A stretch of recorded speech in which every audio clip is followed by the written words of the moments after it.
where you can take them on a journey of looking at all aspects of themselves, their mind, their body, their emotional field, giving the opportunity to meet the client where they are. That to me is also where a lot of connection comes between sitting there and creating a resonance with someone who's sitting in front of you. How special of a podcast this was. I have my two co-founders for the Integrative Psychology Institute, Carney and Molly Mendoza, come onto the show for one of the most authentic conversations that I think I've had on this show. A conversation amongst friends going into mental health, somatic health, authenticity, really being able to center yourself in relationship to people in your workplace or your business. We talk about what an integrative psychologist is, and ultimately how people who are heart-centric, wanting to do better in this world, create the best businesses out there. If you're interested in learning how to relate to your coworkers, your family, your friends, and ultimately yourself on a deeper level, this episode's for you.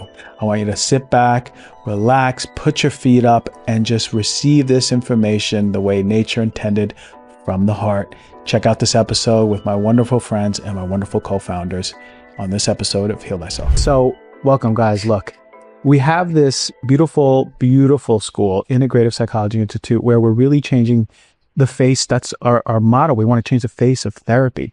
Where are we going in the world of therapy? And my experience, I've had a lot of therapists over my life, and I've been with them for a long time, and there weren't really massive shifts until I started learning more that it was integrative. So, Molly, what has driven your experience with therapy to come to this place? And then Adam, I'd love to hear yours too. Yeah, I remember some specific moments when I was studying at university and I had a therapy practice that I was seeing one-on-one, and I had my movement practice. And I remember how much transformation and shift would happen in the way that I would see the world, how I would relate to myself and how I would relate to everything around me. It was so much more powerful when I would go to a yoga class than sit and speak to my therapist. And there was something that was happening where I felt very intellectually committed to showing up to therapy because I've actually always really valued what it is to create a support system. I think that having a support system is something that is so important. And I started to notice that actually so much more transformation was happening for me when I was moving my body and breathing and learning the most basic things, which is what is it to feel connected to myself in a way that I know how I want to move? How is it that I want to breathe? And in that, I was coming into deeper connection with myself. How about you, Adam? Yeah. Well, if I'm being honest, I never resonated with the culture of therapy. Meaning, it feels like it can feel very, very, very oversensitized. And I often feel like there's the therapy culture. It seems to be inspiring this very oversensitive nature in people, which I also want to acknowledge that in the healing process, I think that is an important step to become really sensitive around sensitive issues, just to acknowledge the sensitivity around things. But I think for me, as I've gotten more into therapy, I've realized that in my own healing, I'm actually feel more whole. Like when I can be silly, when I can be myself and not have to feel like I have to say things right or I have to use the perfect therapy language. So that's become a lot of my practice personally, of like taking the masks off more and also trying to inspire other people to connect in that space, including our team and our therapists.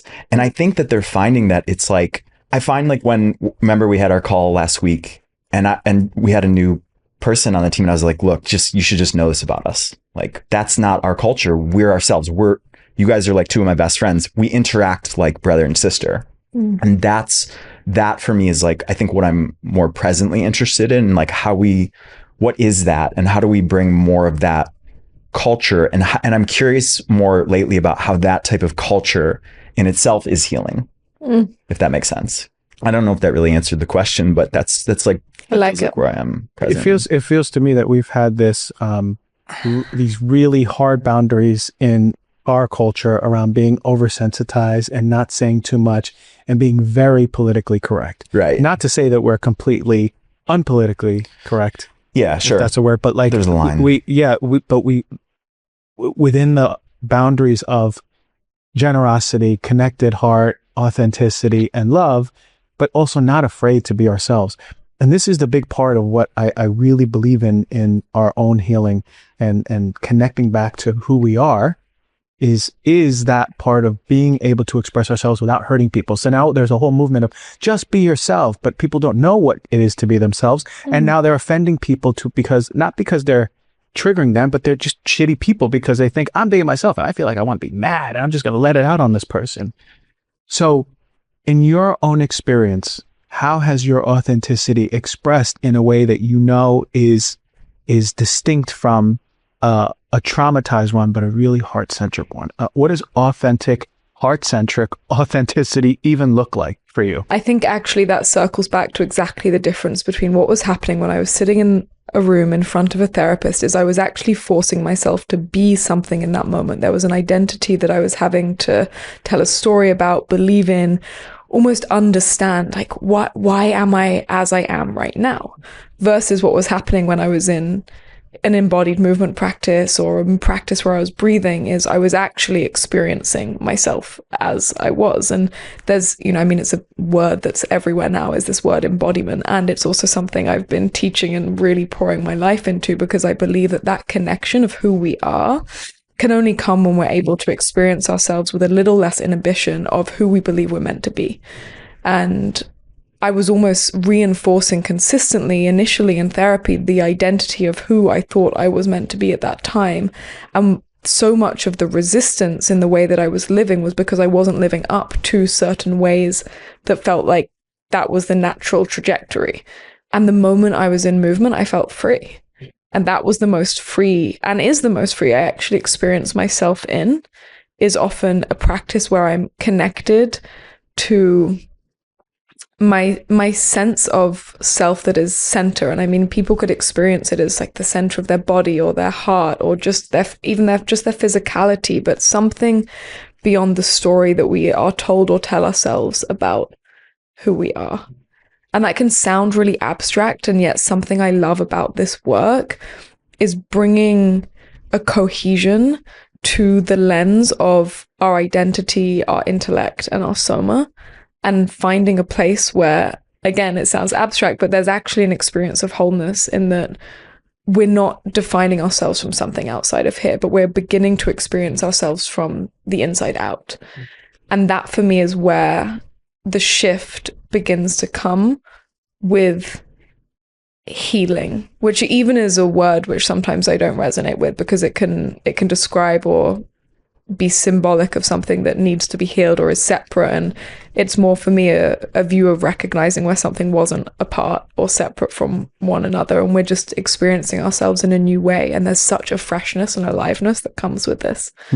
So this is for the viewers and listeners. I want you to listen to this, because that's the distinction. When they say be authentic, it's not like you're thinking about what it is to be authentic. It's that center place, wherever it is in your body, that you're coming from and expressing yourself authentically. Absolutely. Versus a trend of what it is to perform authentically in order to be successful as someone who is authentic, because that's something that we hit a lot, particularly in this. I find that I don't know what my authenticity is going to be next. Like the moment that we think we know what our authenticity is, we're trying to pre-prescribe it. So like I had an idea of how I was going to feel sitting here, and I actually feel much different than I was thinking. And I think just the way in my head that this was going to go, it just felt different. And that's, I think, part of the fun of being alive, is that like we don't know what we're going to feel, and we get to be a little bit curious about what that is, as opposed to having an idea of what it is and then being like, oh, well, I'm not being in my authenticity now.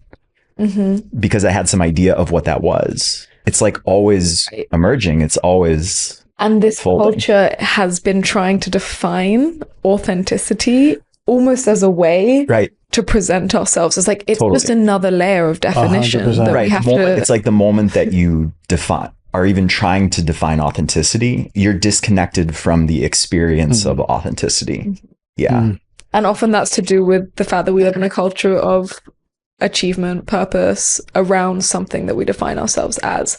And to me, that's the first layer of encouraging a willingness to reconsider when I sit with a client. And one of the first things that I will do is say, can we potentially welcome a space where you're going to experience yourself in a completely new way? Mm-hmm. You know what I realized too is like, I don't think that I often feel kind of like weird. Us three in general, yeah. But I don't think we fit the culture of therapy. Like when you think of a therapist, I think we're coming at it from a different perspective than the like Freudian, and then we know all about Jung, and then, you know, there's like a progression that I think people go through.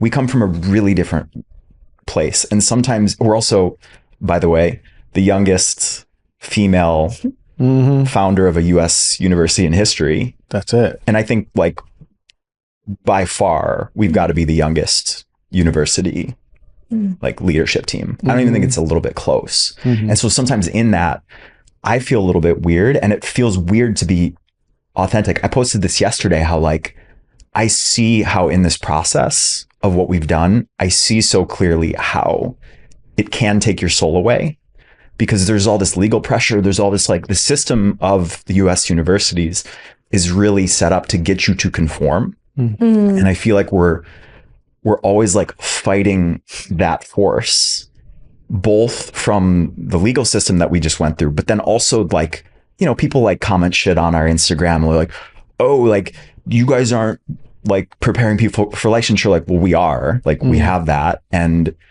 I just think that when there's a new energy in the space, I think there is a reaction to it. And that's what I'm feeling right now. Always. Is like, people look at us like, oh, who are these new people? Always. And in that, it's like we back up, we're able to back up all the stuff that we're doing, which also, you know.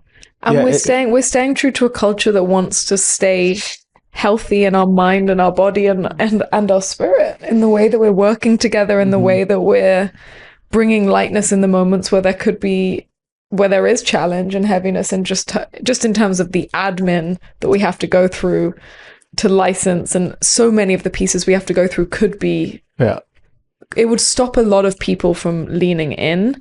And I think we're leaning in with the spirit of, we are going to stay really true to be an example of what is possible in this world. And imagine leadership that trickles down like that into the product and into the people and into the teachers, and how the whole world of therapy and therapy schools has been trickled down by people who are so desperately disconnected from who they are, or, you know, just doing their job and not passionate or connected to it. So we have all the people coming for interviews for the program. So we do a face-to-face interview, and I can't tell you how many students that we've had that say, I started my master's degree, and they start getting sick. They're just like, I just feel so awful in that educational system. And they find us, and you know, but it's just interesting. Like, they're signing up for a wellness education track, but they themselves are getting less well. Like, that to me is the first sign that something is energetically off. Oh, the body isn't going to lie. We all know that, right? The body will never lie about the alignment, misalignment, what it's doing. So what the heck is the problem? Like, let's say here I am just finishing college, and I love helping people and talking through things, and I just want to be a therapist. What the heck is the problem with therapy school?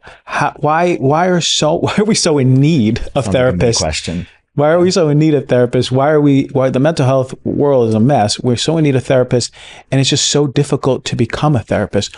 For the people viewing and listening, we just want to put it out there for you. Even if you're not going to school, I want you to know what it looks like, Adam. Where are we at? Yeah, he's calling on me because I'm the one who like does all of our dense legal stuff and like learned all the, and I have to say, like, I think it's the most complicated thing I've ever had to wrap my head around, meaning how to set up an educational program to prepare students for licensure. I literally, like, I couldn't explain it on this podcast in an hour. It's so complicated. Like, it's actually insane. But like, so in short, I think what I've realized is that to become a counselor, not even a psychotherapist, so psychotherapist, that's for PhDs, takes 9 years at a minimum. That's the same amount of time it takes to become a medical doctor. But if you become a medical doctor, the average salary of a new MD graduate is something like $280,000. The salary for a new counselor is about $70,000. So if you're sitting there right now and you're deciding, if you're 25, you're deciding which path to go, like, nobody would rationally choose that path. And so in that system, you're going to see people turning away from becoming a mental health practitioner, which is interesting in an environment where there's more mental health issues than any time in history by far. So on one side, we have more mental health disease, and simultaneously, it's harder than ever to become a therapist. Like, something about that. And people defend the system and they say, oh, it's got to be this way for safety. There's a component of safety, but that's not really what it is. I'm not going to talk about the economics of that, but like, intuitively, it just doesn't make common sense. The system doesn't make common sense. And that was our curiosity in the beginning of, like, okay, why is it set up this way? How do we fix it? And we learned a lot from the Canadian system. Like, the Canadian system makes a lot of sense. And I'm not going to get so much into, like, the intricacies of how we set up the degree, because I think that'll just get it's too nuanced and boring. But we've set up a pathways that people can get a master's degree in 18 months. It's like fully embodied, designed for them to get, and then they can get licensure if they choose to. So it's a huge step in the right direction. And we're also lobbying the licensing boards and the DOE. I literally, like, email the Department of Education every week just about what we find, because nobody else is shining light on the fact that as a new school, it's like almost impossible to prepare people for licensure. It's not that it's not even that it's hard anymore. It's just that it is actually impossible for a new school. We had to do all sorts of, like, creative setup stuff to make that possible. To set something up. So what is the old paradigm and what is the paradigm that we're bringing in? Let me talk to you something that has been a total game changer in my home, and it's probably not what you think. It is an air purifier, because what we breathe in matters as much as what we eat or drink. And air quality in our homes can be filled from everything from mold spores to pollen to smoke to allergies, and air purifiers are so important. Most of them are going to be in plastic boxes, make a lot of noise. And then I discovered the Jasper. The Jasper was brought to me by my sales team, and they said, this is a fantastic air purifier. And I looked into it, and it was true. I loved it so much that I got the founder on. And what immediately caught my attention is the design. It's so many of the air purifiers are clunky, antiquated looking, 90s looking, and this is sleek, quiet, and powerful. But here's what really got me. It's built with steel, not plastic. So we're talking about machines that are actually built to last. So Jasper handles everything from smoke to mold to pollen, all the allergens that make you feel terrible without you even realizing why. Whether you're dealing with seasonal allergies, live in an area that is susceptible to wildfires or smoke, or just want the cleanest air possible in your home, get this. I am confident that you will love it. It has a lifetime warranty. Yes, lifetime. That tells you everything you need to know about the quality and engineering that goes into these units. Since I've been using my Jasper for about a year now, I have 2 running. One's on the first floor, one's on the second floor. Ooh, I have 3 actually, 1 first floor, second, third floor. And I've noticed cleaner air, better overall sleep, and just an overall sense that my home environment is clean. The air is nice. We tested it.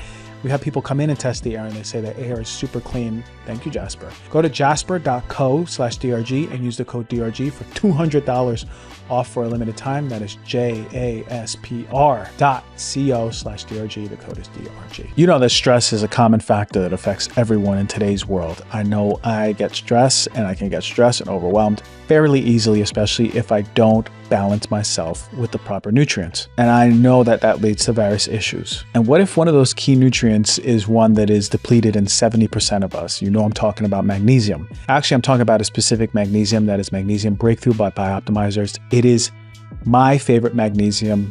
I take 2 before bed. My partner takes 2 before bed. It not only helps us sleep, but I know it helps my bowel movements. Every morning, it's getting me flowing. Bioptimizer's magnesium is something I've taken already for 4 years, or right around there, and it's part of my daily regimen. The supplements change, but this is one of the staples. It's been there for quite a while. And it's designed to address your low levels of magnesium with 7 different forms of magnesium. So your body is getting all of the forms that it needs to optimize itself. Magnesium is important for balancing cortisol, balancing stress, balancing your hormonal systems, especially in the production of something called GABA. This is the neurotransmitter that is produced to keep you at peace, to keep you in a flow state.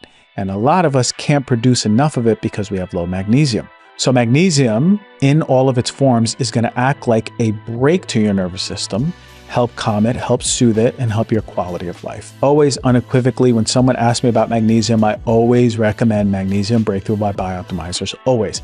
And it's a one organic full spectrum magnesium supplement that includes all of the 7 forms of magnesium for better sleep, better bowel movements, calmer nervous system, and really all of your organs, including your heart. So when life feels hectic, and you know it does, I know it does, Magnesium Breakthrough helps support a calm, relaxed state. If I'm struggling to wind down, this really, really helps me set adrift.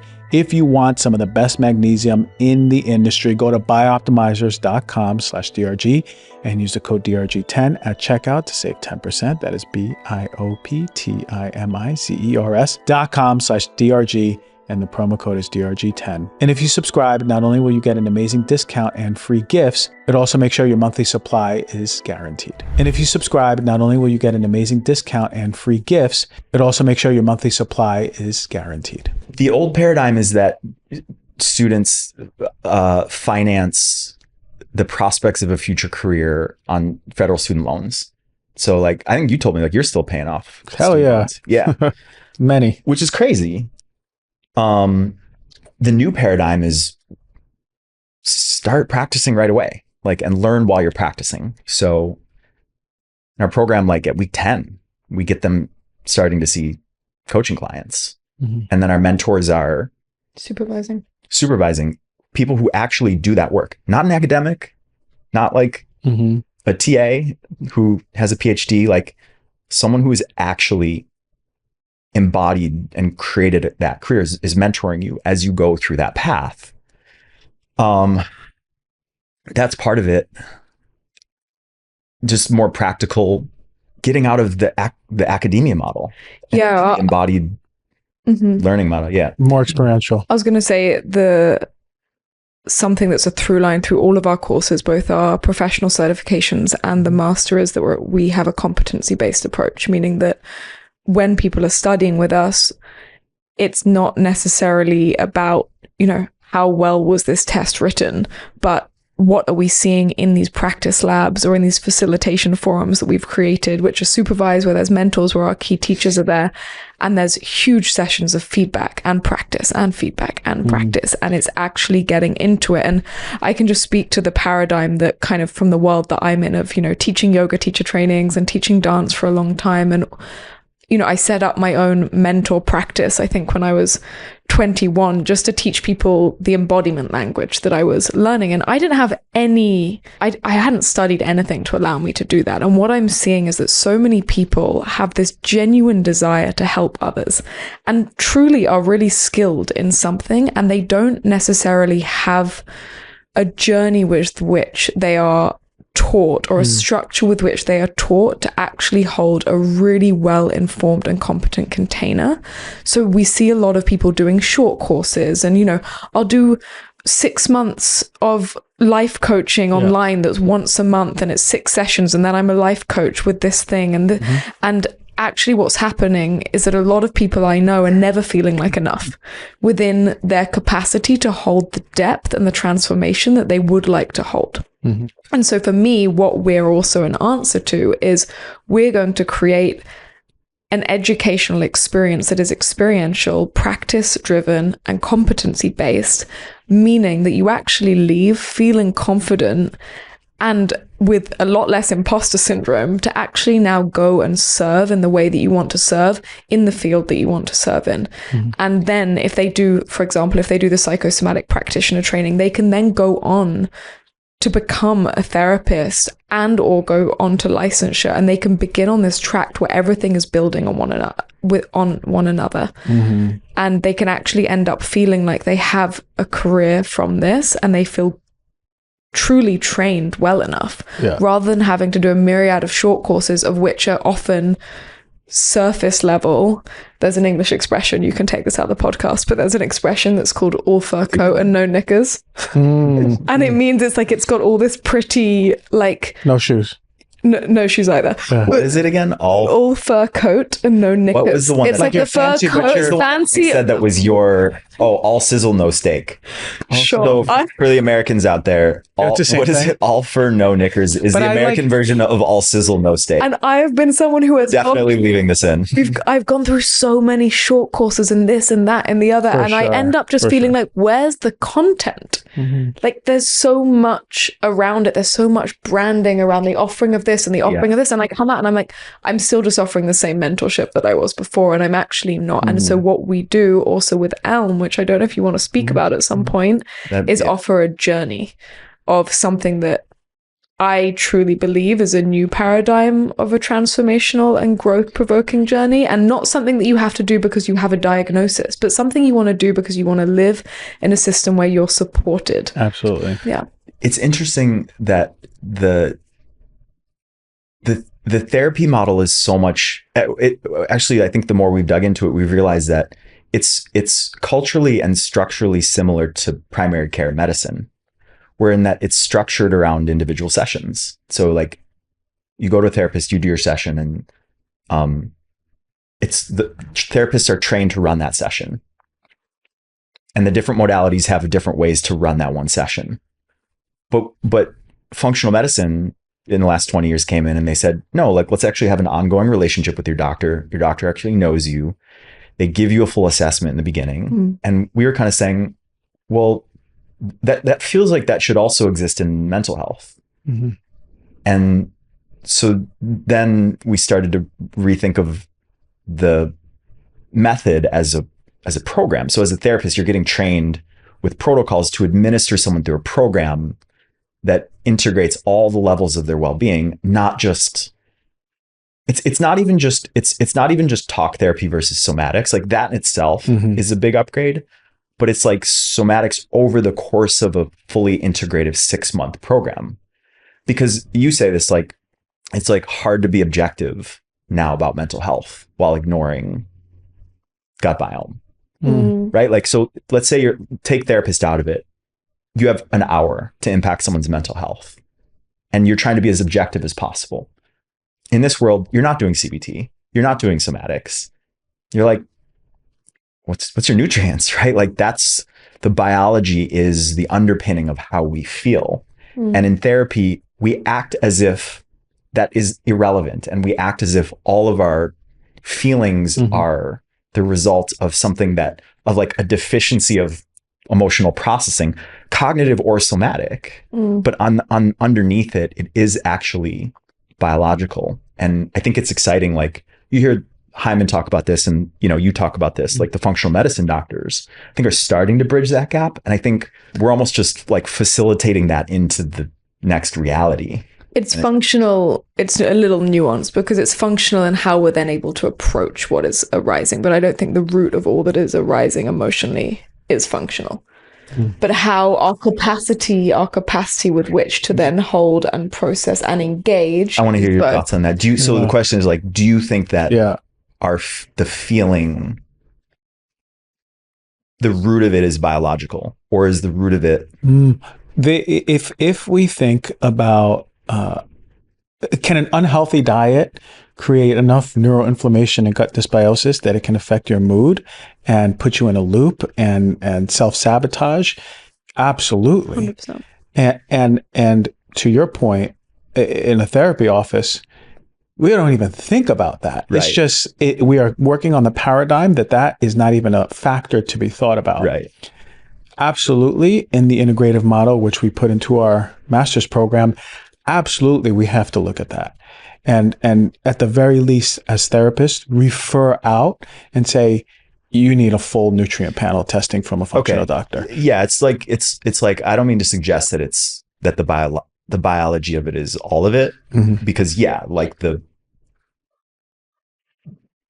there are things that we hold on to, and those do create health things, but I think it's the fact that we just ignore the physical Completely health. ignore it. Completely. But they're intimately connected. Intimately connected. Intimate. And it is so clear that the gut microbiome is intimately connected with it. But it's not only that. It's like stealth viruses that are in the brain and causing inflammation, Lyme disease. It doesn't even have to be gut infections. It could be completely, or just lack of B vitamins, lack of fat soluble vitamins, lack of fatty acids. That was me in my 20s.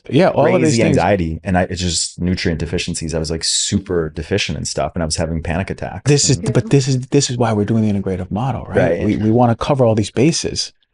Right. I would love, I'm not the interviewer, and Christian, Dr. G. This is the new format of this. Is the new format. We're just flowing. It's the flow format. I mean, never been interviewed on my own show. I would love to hear why you're so passionate about being involved as one of our co-founders. I was actually wondering that too, because you were in oncology, and then you're like, he like suddenly just became like emotional. Yeah, this is a part of his big shift. Jesus. I went into oncology because my mom passed away in 2011 when I was in school, and when I went into my residency, it was a very evidence-based residency, and we were working in our naturopathic world, but within evidence-based. So there was nothing that we couldn't do that wasn't in the research. Great, like especially with the sensitive population. So that's when I learned so much about the power of nutrients and how they can really help people, and herbs, how they can help people go through cancer.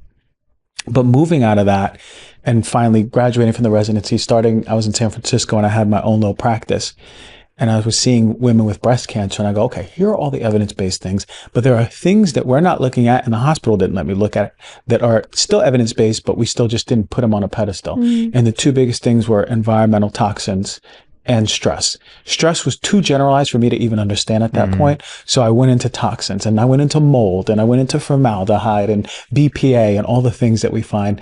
And actually, that's how we made a name for ourselves in Heal Thyself. It grew so much because people were like, what's the best matcha? What's the best couch? What's the best bed? And I'm like, my whole school education became reduced to being like this consumer guy. And then there was a moment, it was in my old studio, it hit me, and I go, okay, if there's mold, because I was having mold symptoms, if there's mold in this studio, but I feel stress about other things in my life, my cup is already 3/4 full. So all of these things that are environmentally affecting me are always overflowing because my cup's full of dirt and mud water. And Put the Instagram handle. yeah, there you go, mud water. And then that's when it hit me. I go, well, let me go back to that stress thing. What is stress? And then I define stress as the somatic experience of when you're not allowing yourself to express a part of you that is not safe. So I go, okay. So then I thought about the husband that comes home from work and he says, honey, I was stressed. I was stressed all day. And she goes, oh, you need a massage or a walk, or, let's just take a load off. But what does that mean? It means when the boss yelled at him, he didn't allow himself to, like, in his boundary, go, hey, you don't talk to me like that.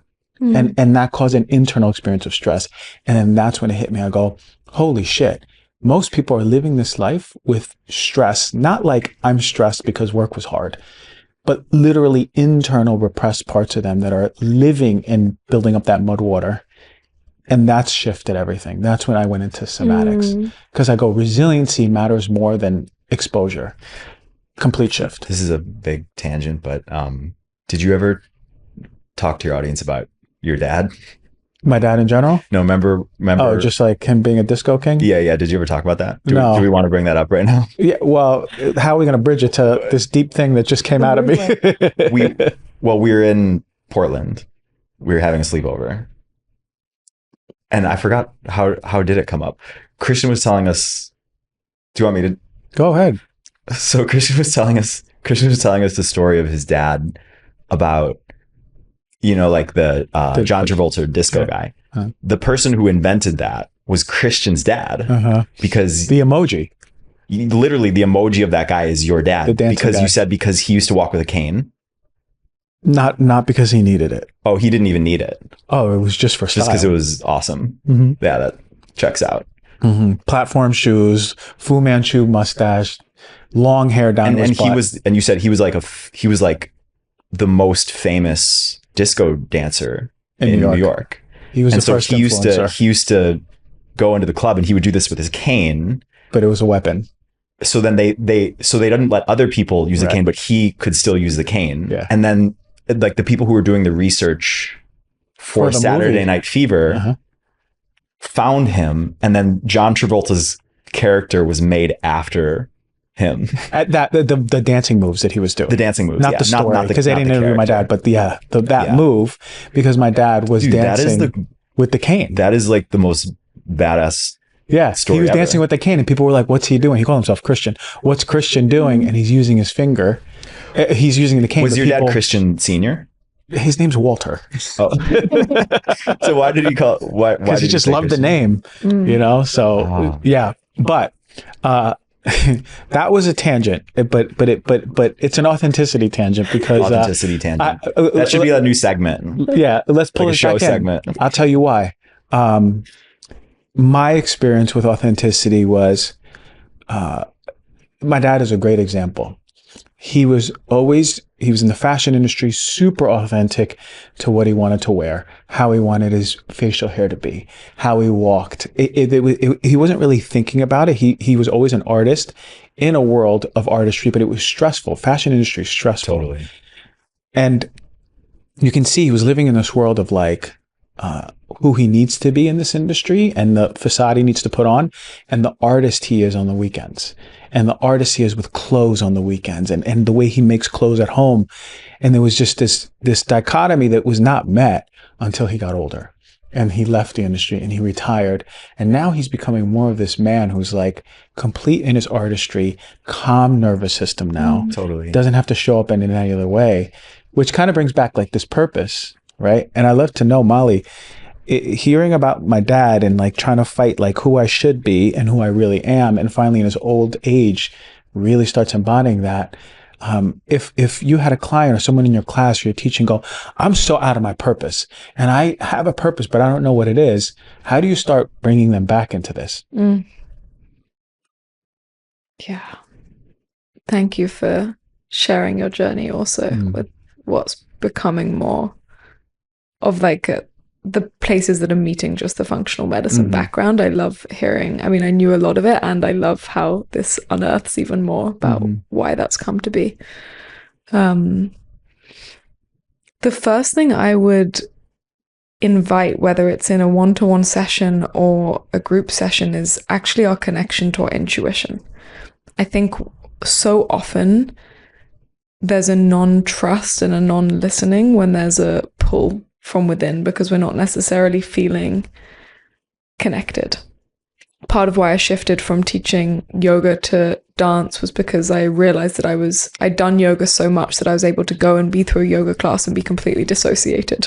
And I think we're in such a stimulating environment in general so often that dissociation has become a complete norm. And part of reconnecting to myself was beginning to listen and learn through that pulse, that pull that we each have in moments where we're like, oh, I knew that was going to happen, or I'm just feeling this thing and I don't know the reason why. Radically beginning to own those parts of ourselves and leaning into that, to me, was one of the biggest shifts in my life that actually happened, where I was like, there are going to be consequences of this.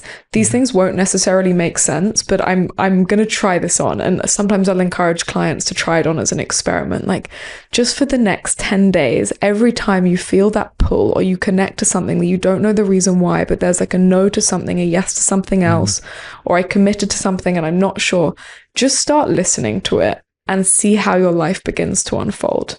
That to me is like the first place of beginning to reconnect and trust ourselves again. And in that, that's where I want to take people, to trust themselves again. I, as a therapist or a practitioner or a teacher, can't give that to someone, but I can help guide them back into the connection to themselves, to the point where they actually feel able to navigate their own lives from that space and from that place. And it can, again, sometimes the way I speak, I'm like, does that sound like it's really out there? But actually it can be very practical of like, open up the fridge and instead of going for the thing that you told yourself you were going to have, literally ask your body in that moment, like, what direction am I moving in? Like becoming a little less planned, and it relates to the authenticity, right? Because it's in that moment, what's true. In this moment, what's true. And just to keep coming back to that, I feel is like step one of this journey. And it's going to continually support. And it also takes away this paradigm that so often we're in of looking outside of ourselves for a solution or for an answer. We have to begin, I really believe we have to begin to listen to ourselves in a way that feels meaningful again, and in a way where we are developing trust. Because every time you open Instagram, there's the next headline that tells you like, this is good and this is bad and this is, and this, and it's just overwhelming. And the antidote to that is like, how can I live in a place where I walk through my day and I know myself well enough to orient, to know when it's too much, to know when it's not enough, and to begin to develop that resource of self-connection. And as that's what I know, that this pathway of education is going to create more of that sort of dialogue between client and practitioner. Absolutely. Yeah. Coming back to your own integrity, Adam, how do you navigate, like, I know you have your own practice where, and you're pretty outspoken if you want to do something or not, but what happens internally before you even say that out loud? Me? No. Yeah. Sorry. How do you, what happens internally before you go, nah, I'm not going to do that? Or, yeah, this feels good. I don't really know. I feel like I'm just in a discovery with myself. Like, I don't relate to myself as if I know myself. I really believe that is illusory. Because, and I don't really believe that I know other people either. And from that perspective, it feels more like I'm just kind of in a discovery and a play with the moment. And that play doesn't mean like, it feels like a sense of just curiosity and play with human energy. Like, there's so many feelings going on inside at all times if you just really tune into them. And then there's all these interesting feelings happening in space with other people too. And to just like really tune into all the intricacies of that and take that in. One thing that someone said this when we were up at your house, like at that little retreat that we did in the beginning, that authenticity is when there's congruence between what you're feeling in here and what you're expressing. And I started to notice all these moments where like, I'm feeling this in here, but then up here, I'm trying to convey something else. I even noticed it when we first started. I was like nervous, I was shaking, but then I was trying to be like Mr., stoic and say smart things. But like then inside me, there's also simultaneously this like little boy who's just really nervous. And that's true. So I think there's also like just an acknowledging of everything that is here. And when you do that, yeah, like life, it's really interesting because it's always different. It's something we seek, is this aliveness, right? If you think about every life coach out there and every person telling the next person they're going to help them, like, what are they offering in many moments? It's like this reconnection to aliveness. And I actually really love what you're describing. And I could feel you shaking on the couch. And there's the part of me, and there's the part of me that's trained to be like, Adam, like, stop shaking on the couch, Yeah. And actually, no, like, shake. Like, be in that, like, authentic in that expression. And it's so subtle, even just now we get to catch it in the way that we're set up here, and we're presenting something, and we have to sound a certain way and present ourselves in a certain way. And well, that's why because I wasn't expecting to be that way, but then we yeah. And how can we each in every moment be giving permission to each one to be really unique, like, and genuinely be in that. And I love that's that. the art. That's the art, right? Like to let Adam be that way, and me to be like completely expressed how I am now, and you to be expressed from a field of like also awareness of the other and understanding of the other and listening to and to do that also, you have to see other people, ourselves and other people, in their glory and their deficiencies. I really only feel comfortable around people at this stage of my life who do see both. Like if someone's like glorifying me in any way, I'm just like, I can't really be around you, because it's just, I can't be authentic. I can't maintain that illusion of like, oh, I'm this great person who's perfect. Like I just can't.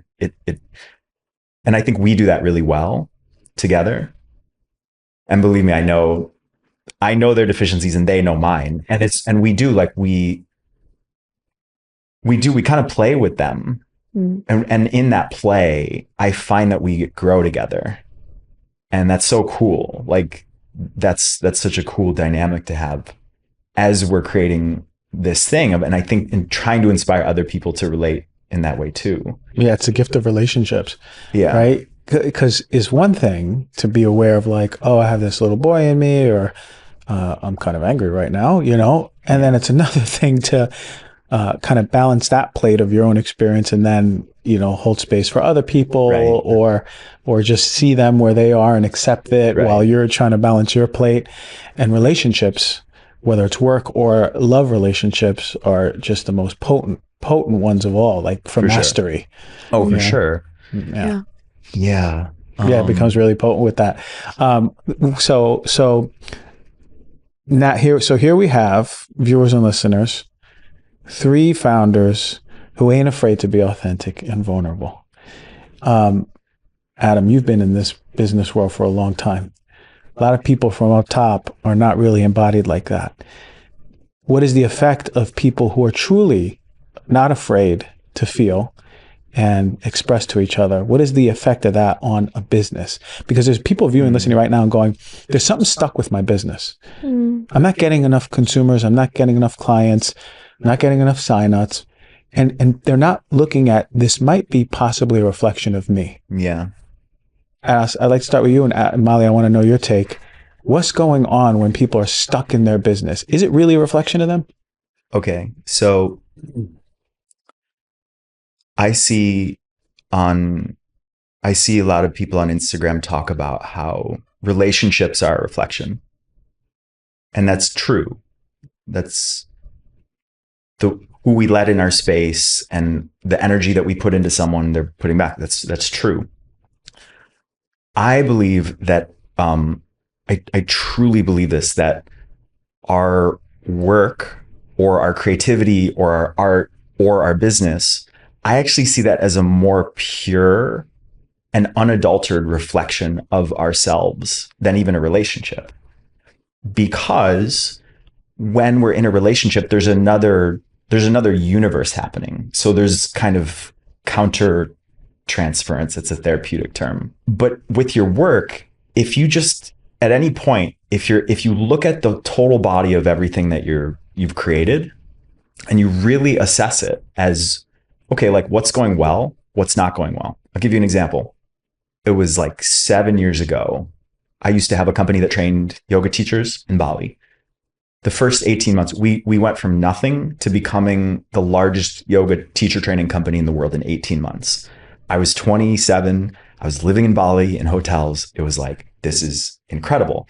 And so and I took a moment at that moment. So I was reflecting on, there's one dimension of this that is going really well. We're like in Yoga Journal, and but I was tuning into the full experience of that. And I noticed that this dynamic also of like, I'm not super happy right now. And I can sense that the other members of the team are not happy. And I took that as a reflection of myself. I am not creating a culture. I'm creating a culture where there's a lot of growth and a lot of success, and it looks beautiful, and it's kind of structurally set up the right way. But culturally, the people in that container, like the way we were interacting was just not, it wasn't like friends. And I took that as a reflection of myself. And I think it got better over time because I worked on that part of myself of like how to create a culture of friendship. Now, just to take it into present, like now when I look at us, there's so many reflections. For example, like I think we do really well. Like it feels like everyone on our team is friends. I feel like we're friends with our students. That's really cool. I think sometimes like my big reflection over the last 6 months is like the amount of typos. Oh my gosh. that go out Every day. And it's kind of crazy because I really like work on it. Yeah. I like read it through so diligently. And it seems like no matter what I put out, there's always some sort of. And now we have a system. You send it to me. And now we work together. Now I send it to her. Anyway, the point is that if we're willing to see our creation as a full reflection of our consciousness, I think it's the best self-growth tool that I've ever had a relationship with. And it gives you some really harsh reflections.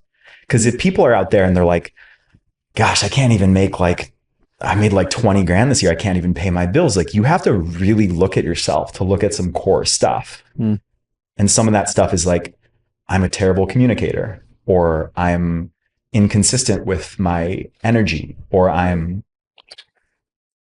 don't know, it could be anything, but yeah, so that's, I would say that's my answer. And I think when you're as leader, when you are relating to your creation in that way and inviting other people to create on that level as well, where the point of it is not the numbers of success. Those are important and we track those and we expect growth.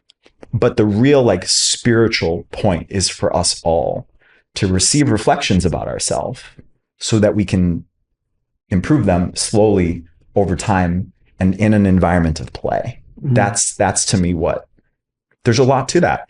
It is an art. Like I really think, to me, leadership and creating a culture of company growth, one of the hardest things on earth to do. And it really is an art. So I think that the dimension of like, I said this to you guys in the beginning, like people think of culture as like, do we have fun together? Yeah, but it's more so how we keep each other accountable. So if I mess up, you tell me right away. If one of us is like checked out for a little while, even the people below us in the company will call us out. How fucking cool is that? Like, I love that we have a culture like that. Yeah. Molly, how about your experience? No. But it's I can speak to that too. But I want to hear, Molly, what you think about if business, even for the people who are just starting as like life coaches, if business is truly a reflection of the person. Yeah, I think this is where we have a great balance, because for me, the way I relate to my creative output is as much as possible trying to release the expectations of what this culture and this society want me to create. I was, for a long time, I was very strongly identified with like, oh, I'm a musician. Oh, now I'm a yoga teacher. Now I'm a movement teacher. And actually a big part of my healing journey has been to let go of all of that. And in that, it's allowed me to come a lot more into an authentic creation of like, today, what do I feel really excited to pour in to this? Like, this is the project that's here, and how can I make this creative? And I remember saying to Adam once, like, he was calling me in because I'd been, I think, just focusing on other things. And I've been like, but I just want to be when she says creative. And she means I was yelling at her. Yeah. Translate what a sweet way to say it. Yeah, it was one of those hard moments of like, be more present. And I was like, but these other creative pursuits, and actually what I'd been negating was the fact that I was if I'd have actually been showing up very present in that moment to this work, I actually could have been pouring a lot of creativity into it. And because I was like sectioning it as a business, I wasn't connecting the two things. And so I'm saying this to kind of wrap it around to say, can we pour in a presence to whatever it is that we're doing from that quality of connection, which is the place to me, which is the highest and the most primary in any journey. And for me, that's the growth, is that I begin to relate to what I'm doing from a place of deep connection. And you can feel at the roots of any company or any brand or any group of people, like what the feel is, what the felt sense is there. I think that you can feel that. I can feel it. I feel sensitive to what's at the roots of something. And I really know for me, the more present I become in pouring myself into it and not having to like separate that, the more I'm actually able to show up well and enjoy it. Yeah, absolutely. Yeah, I love the two answers, right? We're talking about team building, leadership, and this is your own personal. What's interesting about what you're saying is that it's entirely an internal process. Yes.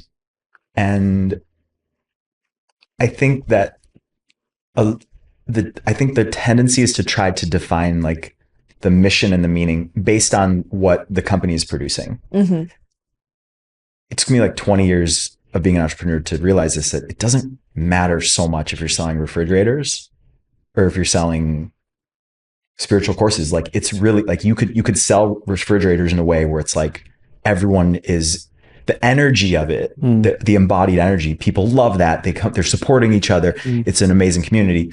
You can also create a spiritual organization with a spiritual mission, as I'm sure we've all seen, that is devoid and people are participating in it, but their life is actually getting worse off. Yeah. And so, and so I think for you, like your relationship to it being purely internal, you're not even really like thinking about how's the company doing. You do, but it's not like the most important thing. Definitely. Or it's more about like, what's my evolution with the relationship, which I really like. Yeah, that's amazing. And does it feel creative? I really value feeling an outpouring of creativity. And I think it's really easy for our creativity also to be defined by something outside of ourselves. Like I felt guilty for a long time that I wasn't making music anymore. And I'm like, have I just shifted into something that's, in the matrix because we're making money? There was actually a guilt. And now I've started to see that the place of presence and connection from which this is coming to is what's true right now. And in 2 years, I might be doing something completely new or completely fresh or back to something I did before. But actually, like in this moment, I think presence is the gift. Well, how do you speak to the early entrepreneur who's like, I want to build a sensual connection program, right? And they just finished the course and they got their certification, and they're creative. This person is a creative person, but they don't want to get on the sales calls. They don't want to do the websites. They don't want, is it presence when doing those things that fulfills that bucket where you feel connected to something? If they're clear enough as to, are they doing that because do they actually want to do that? I love to start with that when someone's got a new thing. I'm like, do you actually want to do this thing? Yeah. Is it true? Where does it come from inside of you? Like, what value is it meeting that is a value that you want to be showing up in your life with? Like these sorts of questions, not to then be like, let's build the best brand, but to be like, can you sustain presence in what you are going to show up to? And that for me is the question that I ask anyone starting, because from that, the sales calls are a joy. Because you're speaking to people and you get to just speak about the thing that you're incredibly passionate. I do all of me and one other, we do all of our admissions calls for our school. Yes, so, I'm doing our admissions right now for the masters. For the masters, yeah. And how do you feel connected to it? I get to speak about the thing. I get to speak about the topics that we're speaking about right now, and I get to understand where people are at in their journey and why this pathway, professionally or personally, is the next step for them, and if it is. And so if this was something I wasn't connected to, those admissions calls would become really, really challenging. Right. And I find a way to do it in a way that feels connected. I'm often walking in nature and I'm putting my headphones in, or I'm moving my body whilst I'm speaking to people. Like, I'm also, how do I stay connected to that energy we're speaking about that then that person is feeling? I'm staying true to what I need to stay well whilst in this growth moment. And we're not above doing any of that. And I would say that if someone's really into what they're into from a place where it's self-defined, not other defined, like they've chosen it because they want to do it, not because it's the latest craze. Yeah. I believe that all aspects of that will be an outpouring of their creativity. So the young entrepreneurs out there, I want you to listen to this then. The true answer is, what are you building? Are you connected to it? Are you present with it? And then everything else that comes from it comes from that energy.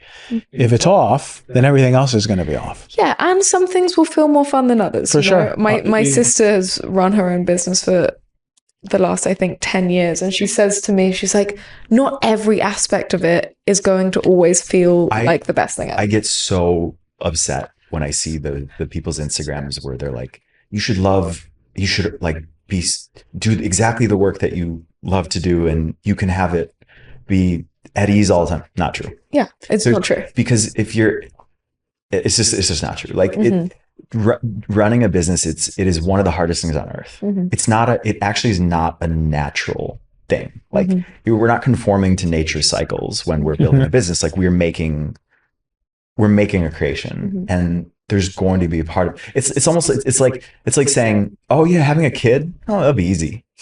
It's just naive. Like it's just not based in reality. And the fact that it's not easy doesn't mean you don't want it. The whole time you were talking, I was thinking about how like it feels like we're a family. And I was wondering, if we're a family, then what role are each of us? I'm the mommy. Christian like can zoom into like mom and then also little boy. Yeah.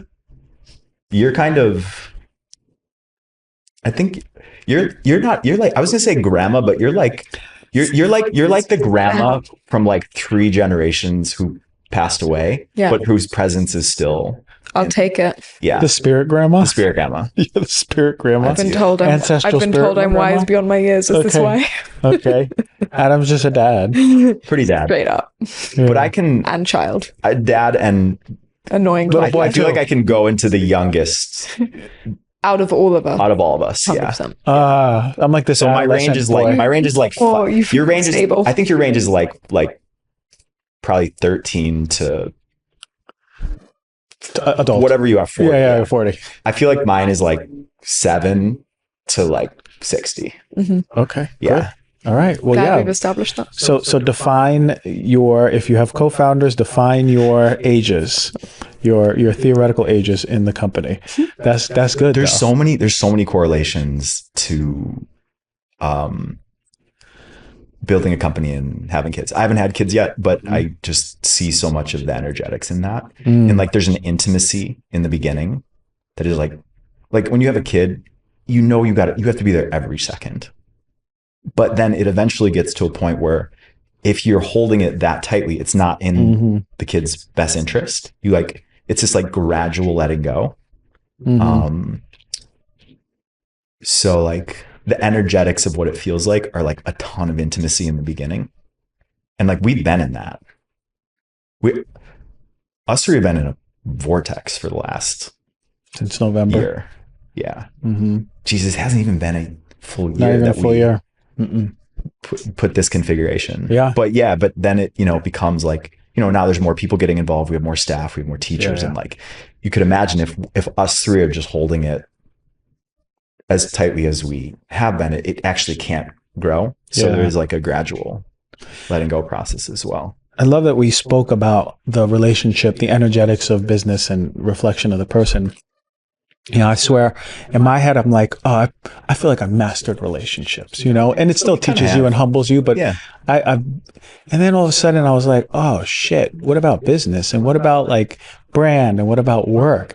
And it's really humbled me over the past 2 months where I had to do self-reflection and go, am I really happy with DrG brand? You know, I'm happy with our brand. Right. I think we're doing great stuff, but it felt so out of alignment because I wasn't present or connected to my work. And the Right. strategies that I was taking were, do this Monday, Tuesday, Wednesday, Thursday, Friday, right? And I hate having restricted boundaries because I work with my gut and I work as soon as I'm lit up, all that creation comes out and it comes out fast and strong. And you were one of the original, I'm not just saying this to gas you up. You were truly one of the original innovators in the content health space. I remember I saw you on a reel in like 2019 and I slid into your DMs and I was just like, hey dude, I love your content. Like it resonated so deeply. And I feel like you inspired so many people. Yeah. And now everyone's like doing that. I'm an OG. It's now cool to see you like start exploring Shifting. and what is the next future of that. Yeah. I've always had a sense for what is shifting. Yeah. Right? Like I always knew when we were going to start talking about environmental toxins. And then as soon as it got really hot, I left. So in the health and, you know, content space, like what do you see shifting? Literally authenticity, not like be authentic and be an authentic influencer. Right. Literally authenticity. It's going to happen because the way it works is that there's always this pendulum swing, just like life and like politics and everything. It's the same thing in the content space. And we completely went into this like fabricated step-by-step hook, sub-hook, this, then this. And unfortunately, people's attention spans have gone down over the years. Right. So they kind of need that. But how can you just do it organically from like the realist space? Right. People are desperately craving connection. We were talking about this, Adam. I don't want to do this podcast anymore where I'm just teaching and directing people about what to do. Yeah. Like I want them to feel in connection. And this is why I'm loving this conversation, is because we're just talking in connection about the things that matter to us. And hopefully a bunch of people really feel connected to us and just open up themselves to our messaging. Yeah. And some people won't, and some people will be like, "Oh, but that's authenticity, right?" Like, well, you that's don't have to part worry of it about being that. integrative in our approach of therapeutics. Is that when you sit down with someone who's just trained in one thing, you're expecting your client to resonate with that form of therapy. And when you do come from an approach where you can take them on a journey of looking at all aspects of themselves, their mind, their body, their emotional field, their physical field, you're actually giving the opportunity to meet the client where they are and in what is most important in their relationship to themselves in that moment. And that to me is also where a lot of connection comes between sitting there and creating a resonance with someone who's sitting in front of you and deeply getting to know them. As if I sit here and I think that this is the one way and this is what's right, I'm immediately creating the possibility of more disconnection. But I sit here and say everything here is like, this is what I'm discovering in this moment. And I could come back on this podcast in a year and share such a different perspective on creativity and share such a different perspective on business from what we've learned. And we are always learning. We receive so much feedback from our students, from our mentors, from our teachers. We're in such an ecosystem of we're building this together versus we know this thing and we're telling you how to do it. I mean, our integration with the teachers who we admire and love, we're in constant conversation. Yeah, people ask like, what's the vision? And I have a hard time answering that because I'm like, we literally like we kind of set a ball in motion and we just listen to our customers. Truly, like we get on the phone with them and we're like, yeah, what are you wanting? And we create what they're most desiring. Like there's a very general direction. But the vision is really co-created with our students and the other teachers, and everyone who comes in like influences it in a cool new way. I certainly learned that, especially being in here with you guys, is not dictating where this whole thing is going. And teaching on the courses. And one thing that you had just said right now that stuck out is the connection with the therapist and the client. And one thing we teach in Elm is people get so stuck on exactly how to deliver what to say and lose the space holding and lose the ability to, how is their tone? Where are they talking from? Are they grounded? Because people can sense each other's nervous systems. Are they coming from a grounded state? And it's still like a lot of therapy is teaching people from their head, right? Here's how you're going to structure this visit, and here's how you're going to deliver the questions. Right. When in reality, we're trying to teach more embodied therapists to come to a space more embodied to do transformational healing. I think like the state of mental health and wellness right now is there's been this huge rush into professional certifications. Totally makes sense because it's like impossible to get licenses in anything. And it's like, it seems like myself included and most of the students that we talk to, like they come in and they've done a bunch of different education.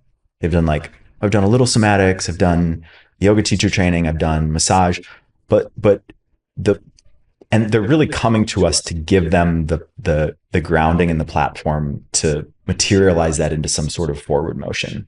And that, I think, to what you're saying is like that process, I think, is a little mysterious. It's a little hard to nail.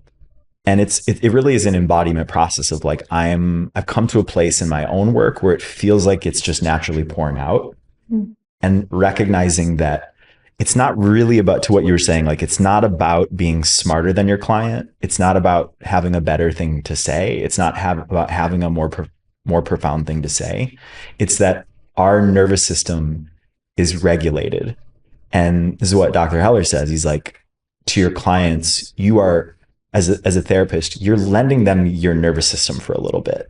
Because when you sit in space with people, that we all feel each other on such a deep level. And this is like, by the way, like your superpower, like the way you feel into people's energy, it's really profound, and are able to like pinpoint what's going on. But if we're going into that space with somebody else and we're all nervous and we have all these judgments around these things that are coming up, that's the product that you're giving to someone. That's the service. And so I think the work we do, it can be kind of confronting because it requires a lot of self work in a lot of different ways. But that's I think when you see people get to that place of confidence in themselves because their own system is so regulated, people just start asking to share space with them. Yeah, that's the healing. It's organic. It's like, you don't even have to really think about the business as much because you're resonating on this frequency in your community of like, wow, this person's living really good. And I want to get their perspective. I want to spend time with them and open up some hard stuff. And I think that's when it really starts to lock in. Yeah. We're teaching a big part of what's missing in these schools is how to be an embodied human being and hold in a master space another human being. And then you have all the tools you need. And you choose them based on what is exactly needed in that moment. And that's not an intellectual process. It's not an intellectual. You learn. You fall back on the tools. Yeah, it's not like, oh, I read this thing and I understand it. You'll understand it actually really quickly. Like, I think we overestimate how hard it is to learn the concepts of somatics and psychology. Like, they're all pretty basic. You can learn them in a couple lectures. But then we drastically underestimate how long it takes to like live them, and then learn the actual like technical skills to bring somebody into that space as well. Yeah, that's a whole other thing. And so, people who go through like an Embodied Lab program, which is it's an incredible like introductory program. I just think that was like the underpinning for why we were like, okay, how do we actually go on a deeper journey with people to prepare them for this work? Yeah, for sure. Your embodiment practice, Molly, has helped you feel regulated with yourself, have a center to drop into. How has it helped you relationally, not just with like clients or when you're running, but with friends and with partners? How has that completely shifted? Because there's people viewing and listening going, okay, I want to feel that center that you said somewhere in my body or maybe in my chest or maybe in my belly, and I want to connect to it every single day. Is that even going to help my relationship though? Yeah, that could be a podcast in itself. We'll remember that topic. I mean, it touches everything. My capacity to feel my own sense of security inside of myself probably is the number one thing I'll just say in this moment, where I'm connected to myself not based on the context of the other. And that is actually what creates the freedom to genuinely relate to another from the place of my own center, rather than, we hear about the attachment styles of anxious and secure and all these things, but I genuinely, that word safety and security in this dynamic is what nervous system and somatics has taught me, is to be able to feel another and actually feel them. Yeah. And also feel me, and to feel the we between us, rather than like the merging that I think, when I imagine myself in relationship 8 years ago, it kind of makes me cringe because I'm like, wow, I didn't even know what it felt to be experiencing myself in relation to the other. Like, I was the other and they were me. And that was the only thing I knew. And now I feel so much more joy in my relationships because I'm not defining myself based on them, but actually I can connect deeper within them because of that. And yeah, it's really beautiful to feel that sense of security. And that's taken some time and some work and some willingness to look at the moments where that wasn't the case, and to reflect and to use those as opportunities to ask whether that's how I want to engage. And yeah, being connected to the people around me is a very, very strong value. My family is probably the most important thing in my life, and wanting to show up well for my family, both chosen and biological, is something that I hold at like something that I'm always doing the work for me to also show up for them. And that gives me a beautiful motivation for the healing work that I do on myself. When you said yourself 8 years ago, I wanted it to cut to a montage of like your videos of like you being a yoga teacher and then you being in an ashram, and can we edit that in? I've had some chapters. You've had some chapters. And this is also just a chapter. Okay. Yeah, okay. you were an ashram girl. Right? Okay, wait. This is good. And I want to go into that in just 1 second. But when you said this, it hit me with sense of self. Every time I heard sense of self, I intellectualize it, but it's literally your sensing of self. So viewers and listeners, if you go, who am I? Just start sensing yourself. Yeah. And go from there. A good somatic exercise sometimes that I teach is, when we look out, often we're allowing the eyes to go and like seek or to go right out to something, versus like the eyes staying here and receiving the sight or receiving what it is that we're seeing.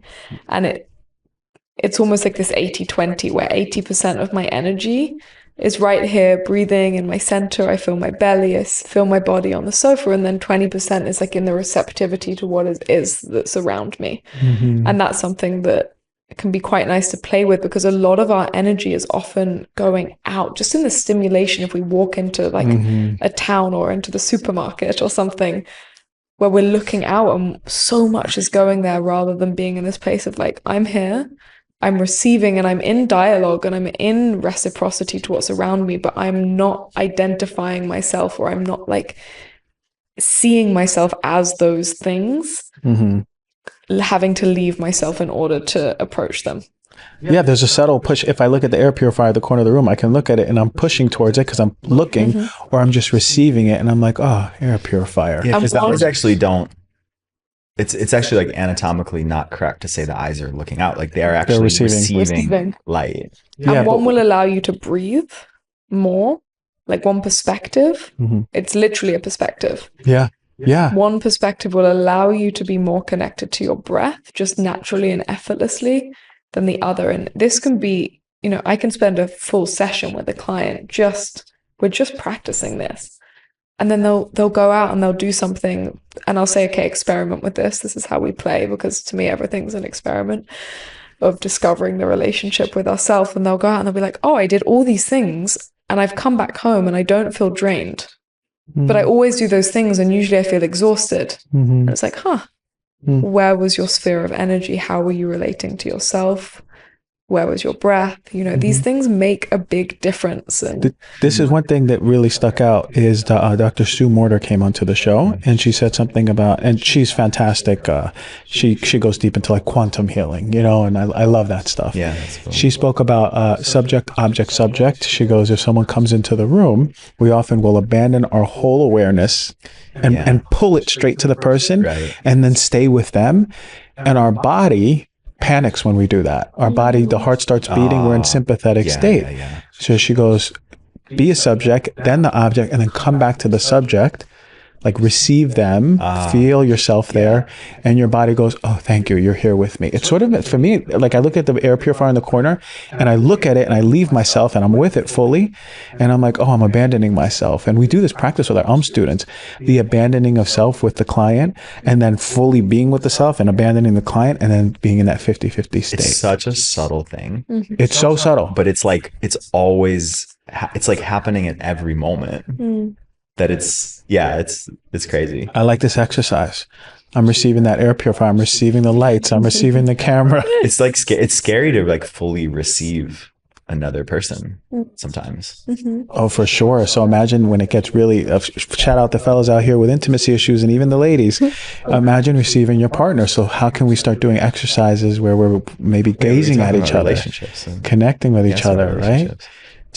Like what's, because that was your question to her, was about relationships. Yeah. Like what's been because you've taught some somatic relationship stuff now. So like, how do you think about somatics when another person enters the field?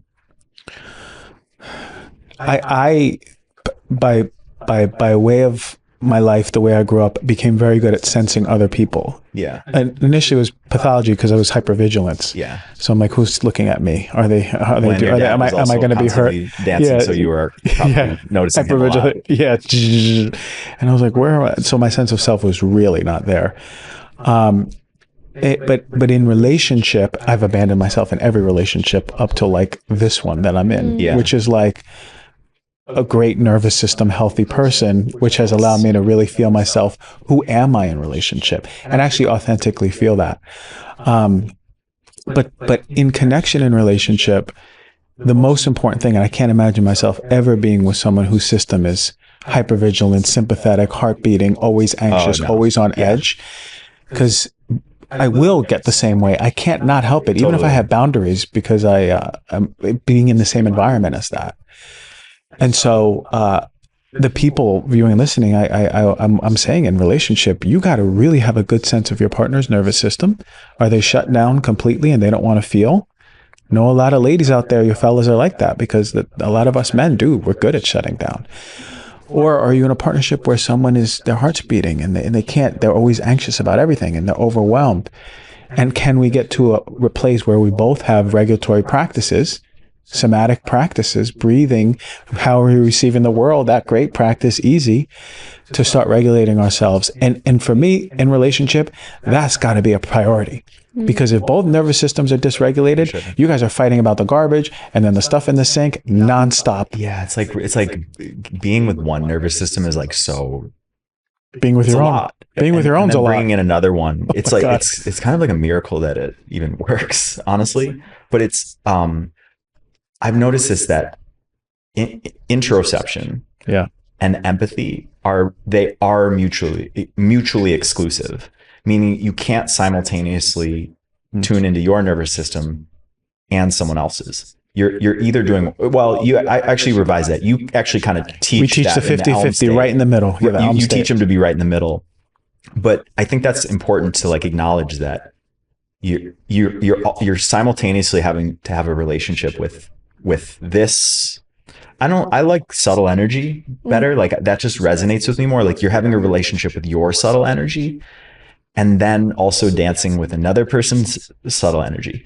And I don't know that there's like a way to formulate that. The same way, like the moment you try to formulate the idea of authenticity, you're kind of out of it. You just have to be in that dance with someone. But to Molly's point, when you establish a sense of self and have your own practices, that's you got to have that. You got to have your own practice. You got to. Well, that's Claire also where resilience comes from, and I do want to speak to this piece, which is, just because we begin to attune to our own nervous system doesn't mean we go out there in the world and we're a sponge. Actually, quite the opposite. It actually means there's more resilience to hold a compassionate space to whatever is happening around us. And this is what is also needed when you're holding a group class or you're with a client, is to be able to truly compassionately hold whatever this person in front of you is moving with and through.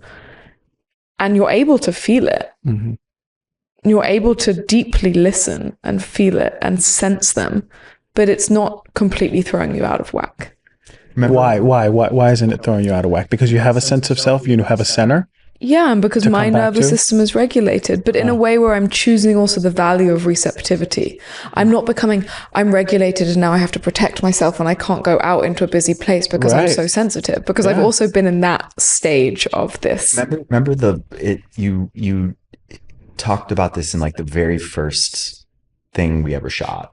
It's the energy channels of like monitoring whether they're open or closed. And part of why I stopped doing yoga is because there's an implicit suggestion that your energy channels should be as open as possible all the time. So it's you're being led implicitly to become like universally sensitive, as if that's the optimal state. And I disagree with that so much. I think there's a proper tuning. And depending on what you're doing in your life at that moment, like you want to be tuned to either be appropriately open or appropriately like resilient. Because actually, as much as people talk about how bad it is to be closed down, you are also very resilient in that space. Like if you're going to war, you can't have your chakras open. Like that's your warrior. Your body needs to be attuned to that arena. And so I think like it's also, that's just, to me, that was just one of those things when that like clicked when you said that. Attunement. It's that it's not just trying to be as open as possible or as closed off in your channels. And I'm talking about like just the way people might not understand what I'm even saying when I'm saying open and closed channels. It's like, how do we explain open or closed channels? It's like your open channels are like when you're kind of after you stretch, and you feel light and energy's like flowing through your body easily.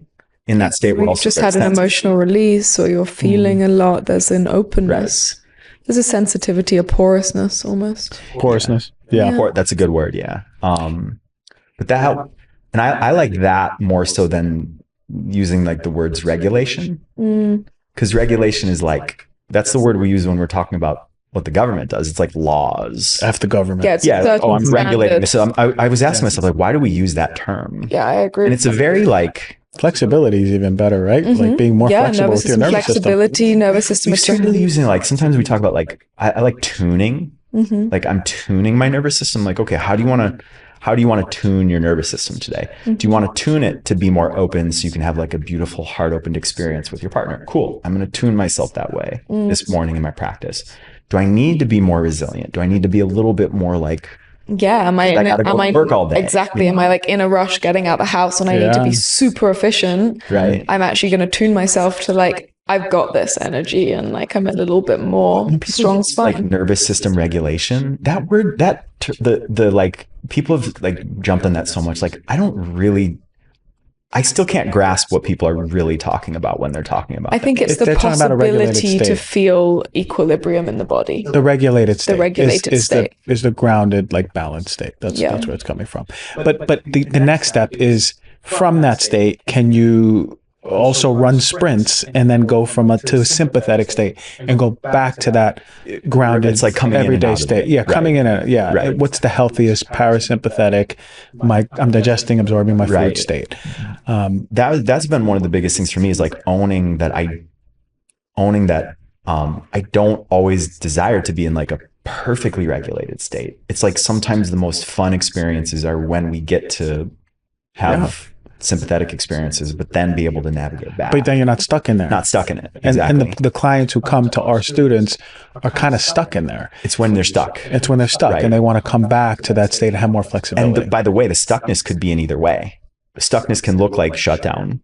Yeah, of but you can course. also get stuck in hyperactive Yeah, too. yeah. And that's another, it's when you learn that's like, it feels so basic. You're like, obviously, obviously the person who's like hyperactive needs a completely different thing, Mm-hmm. but that's not even in the conversation yet in therapeutics. No, not which at is all. like, that's so crazy to think about, that there's millions of people going to therapy and therapists like aren't even aware of whether they're hyper or hypoactive. Like that actually blows my mind. Yeah, because that's too somatic. That's not in the mental space. Right. Even though of course it is, because that's informing the mental space. Okay. So here we are. We have this program at the Integrative Psychology Institute, and we are now offering a master's program. And the people who graduate are going to become integrative therapists, proper integrative therapists. So, Molly, starting with you, what does it mean to be a proper integrated therapist? What does that truly, truly mean to embody that? It means being able to hold the possibility of offering a client a connection to themselves that will influence how they relate to everything in their lives, from themselves to their relationships, to their external environment, to their creativity, to their business, ongoing. Not just for that one session, not for that 1 week, but that these tools and that this context of what connection can feel like, of connecting to yourself, is going to be a completely new paradigm shift for them. Mm-hmm. How about you, Adam? What does it mean to be an integrative therapist? Our graduates, what is it? What are they going to embody, our graduates? So many ways I can answer this. To me, what we're working on right now is that acknowledging the different layers of our existence, in that, like Plato described it as, this is like, I talk about this all the time, but I love this. It's like the charioteer driving two horses, the driver, the charioteer, the person directing. That's like our cognitive ability. Our identity, which is this sort of like white, well-tamed, disciplined horse, which it's kind of the part of ourselves that we're building and showing the world. And then this like kind of wild, untamed horse, which is the soma system, which is the driver of it. And it's mysterious and we can't really understand it. And it's intuitive. And like the acknowledgement of all parts of those is really cool, and like how those interact together. And so to me, it means that the people who come to us, that's what I want them to leave with. They're like, I understand the behavioral patterns, which come from conventional psych. And it's super, super useful, by the way, when you study Skinner's work and conditioning. It's like fundamental life stuff. Okay, that's one dimension. Then the relational dimension, our identity, the well-tamed horse, that's important to cultivate in ourselves too. Also not the full story, because there's this mysterious driver of the system, which I think is very tied to spirit. It's very tied to our lineage, the somatics, which in and of itself is super powerful. Also not the full story. But when you put all those together, you really get what feels like, it's never a complete understanding, but it's like a coherent understanding, so that we don't get stuck in one of them. And I think historically we tend to get stuck in these modes. And I think right now people are either in camp cognitive or they're camp somatic. And they're both kind of like looking at each other and they're like, no, that's not enough. And that, but you're both right. Like there's different dimensions of humanity, and we're just focusing on different ones. And so it's pretty amazing, I think, just personally, when you start to engage with all parts of yourself. It's like, oh, I have this feeling of like, it's really working. Yeah. Like I'm feeling better. I'm understanding myself more. So that's my answer. I think just an understanding of those different layers is pretty cool. And we'll close. The way that I perceive it is, our graduates finish their schooling with, most importantly, a connection to themselves, a knowing of their nervous system, maybe even getting there for a mastery of their nervous system, really, really knowing their flexibility, where to come back to. So they become exquisite space holders and have every single tool in the book that they need to fall back on. And they're not thinking about it. They just know what to do. And for me, that's the new type of therapist that's coming out into the world. And that's who we're training. And I'm very proud to be part of that. And saving people $100,000. We literally saved a student $100,000 yesterday. She was enrolled in another program. She was going to pay $120,000. And she's like, I wasn't even feeling that good about it. And she's like, we literally saved a student $100,000. That's what we're doing. Awesome. Aside from all the qualitative stuff, we are saving you money. All right. If you want to become a therapist, this is the way to go. And I mean it. I put it all out there. Viewers and listeners, thank you. Even if you don't want to become a therapist, thank you for just getting to know yourself and your body and your psyche and us and what matters to us. And thank you both for being the awesomest co-founders. All right.